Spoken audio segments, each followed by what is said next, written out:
What is going on, people of YouTube? My name is Kurtyoy and welcome back to a brand new video, and it's finally here. Game week 1. We are finally at the start of the FPL season. Camp is over. This is just the start of a whole bright new season where hopefully I don't give up. That all depends on how Salah does, because he's not in my team still, and he won't be in my team. And, well, I'm not saying he won't ever be in my team, but not for the moment. Going in, really risky. There will be a video of my final team in it. But for now, let's have a look at who I'm recommending for this first game week of the season. Could be a bit iffy. Don't know too much because we haven't seen the teams play in a competitive game for a couple of months. But let's have a look at the goalkeepers. 4 goalkeepers we have: Lloris, it depends, from Chelsea, Fabianski and Begovic. Lloris, first of all, I just think the team they're playing, Newcastle, they're in turmoil on and off the pitch. They can't seem to get a win, although I don't look too far into pre-season. The players are unhappy with the club, so it's all a bit sort of skew-iffy at the moment, and I think Spurs will capitalise on that. Nice easy win, a couple of goals to nil and a clean sheet too. It depends for Chelsea, because it really does depend. Courtois might leave, and that means Caballero could play. Courtois might stay, and that means Courtois could play. Or he could get upset and Caballero could still play. Or Courtois could leave and they could sign someone, i.e. Pickford or Kasper Schmeichel, let's say, or another goalkeeper that you might have to bring in last minute on Thursday, because the deadline does shut on Thursday. Still give you time to do it. I think I'll be doing something for that. But in general, it depends. I still think Chelsea's game, whoever's in goal, look, let's get a clean sheet, because it's a decent looking starter game for them. Fabianski and Begovic are similar, because I do feel like they're more safety than a safety. But if you look at their fixtures, Fabianski is against West Ham and Begovic is against Cardiff. Begovic I can see getting a clean sheet potentially, but Fabianski, he's in there just simply because he'll make save points, and I think Liverpool will win, but he'll frustrate them a lot. He'll stop a lot of goals, and I think Fabianski could be a one to watch this season, definitely. Moving on to the midfielders, we have Serge Aurier, Cesar Azpilicueta, Robertson, Van Aanholt, Bertrand and Daniels. Now, Serge Aurier, I wouldn't say this is for a whole season thing, but it's definitely for the first game week. Kieran Trippier played a lot in the World Cup, got injured as well in the final, or in the semi-final I should say, not I was about to say the final game, but in the semi-final. So I think Serge Aurier could be in to start. If you're looking for a decent, nailed-on, definite to start pick, Jan Vertonghen is that man. But Aurier, I think, you can look at Spurs. They're in, Newcastle are in turmoil. Aurier is a great attacking fullback.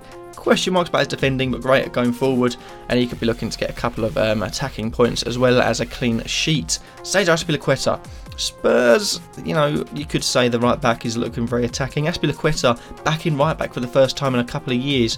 Interesting to see. He did have a very profitable season when he first came in, I believe. There was quite a few assists in there, and last season as well he had a very good amount of assists. So looking at Azpilicueta, £6.5 million.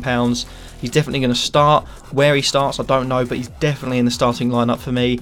And you've also got Huddersfield Town, so hopefully it should be a clean sheet. I'm 90% sure they're going to get a clean sheet. Azpilicueta, the way he plays, he's a phenomenal player on the ball and off it. I think he's in for some points. You're looking at Robertson as well, Liverpool's man. Again, £6 million, not bad. I do think West Ham will score, but it's about the attacking returns. And if they don't score, the clean sheet is a bonus. But I've just got this niggling feeling that West Ham are going to catch them on the counter and score. If not, Robertson will get some attacking returns, in the first 5-6 game weeks, no doubt. And also a clean sheet to match that up. Van Aanholt, attacking returns and nothing but attacking returns, because he is effectively their striker, along with Zaha and Benteke. Bertrand as well. They had a decent amount of assists last season. Southampton do need to improve. And I think Burnley could be taking their mind off things with the Europa League games. So I feel like Southampton capitalise and get a nice early win. And one, probably the most against the current win you will see this weekend in Charlie Daniels. Granted, there is a person to replace him in Rico, potentially. He's suspended for the first 3 games. So Charlie Daniels, when you look at games like Cardiff, definitely can be a player. Moving on to midfield, we've got Salah. I don't, my thoughts on Salah, but he has to be in there. He just has to be. Eriksen, you got Sigurdsson, Hazard, Gross, and Bernardo Silva. Now, for these guys, I think Salah, need I speak about the man of the season last time around. Simply, you know, I don't even think about words because I don't need to say anything, and that wasn't planned, but kind of worked. But I just can't speak English. Mohamed Salah, 13 million. He will score goals this season. It won't be near as many as last season in my eyes, but that could be the reverse. Could be as many, if not more, like Harry Kane has done since his breakout season. So Salah, you know, you can't not mention him. Christian Eriksen is definitely one to be considered. He is a consistent player. I think he averaged around 5 points per game last time. So if he doesn't score in a couple of games that you put him on captain, just remember that he will get those points eventually. So it will average them out. So don't be afraid or anything. But Eriksen's definitely one to pick. And again, Newcastle in turmoil. You've heard it all before, and you'll probably hear it again sooner rather than later. Sigurdsson at 7.5 though at Everton is definitely a good pick for the season, but I do feel like Wolves might be a bit nervy, could potentially get a draw out of this, but looking at Sigurdsson, I think he's a phenomenal player given the time, which I think he might do against Wolves. He'll pick out the passes, he'll be on set plays, he'll be on free kicks, he'll be on, you know, shooting from range, attacking the box. So Sigurdsson's definitely a good player to pick. Eden Hazard, put him in there as a bit of a risk, bit of a wild one, but hey, who do you know? I don't think he's leaving, so could be a really good pick against the Huddersfield side where it was him, Batshuayi and Willian, I believe, that tore him apart last season. Or they were Brighton when they tore him apart, so could potentially have the same effect. At Huddersfield, you're also looking at Pascal Gross, £7 million, Brighton away to Watford.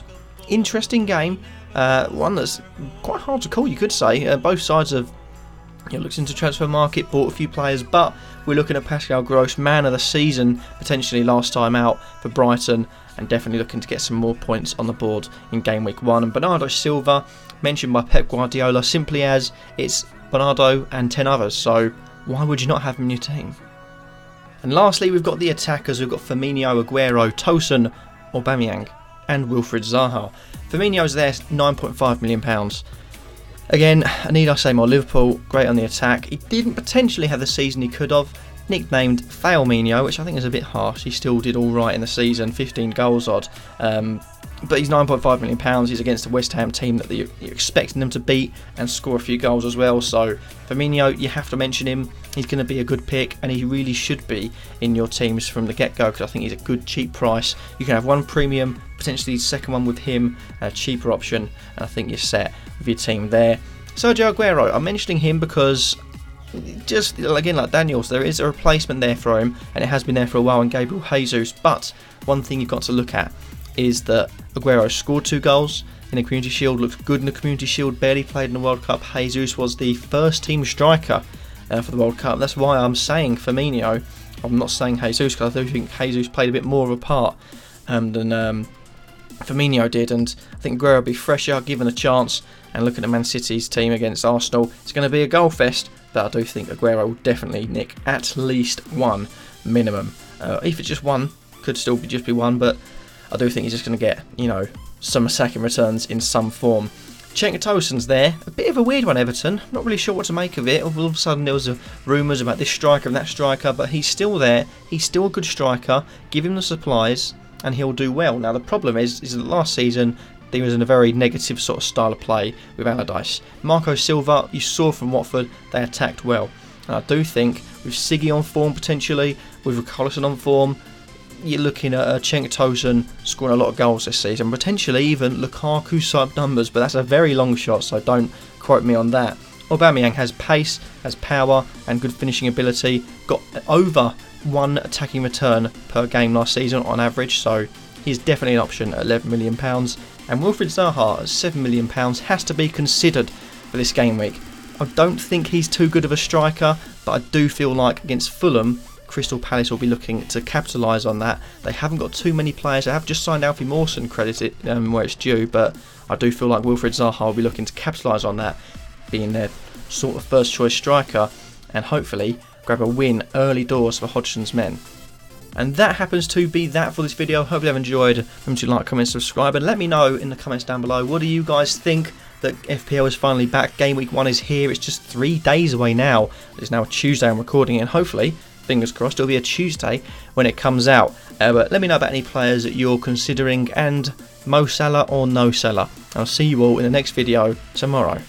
Peace. And also in the live stream later on tonight. For FPL Wildcats, peace.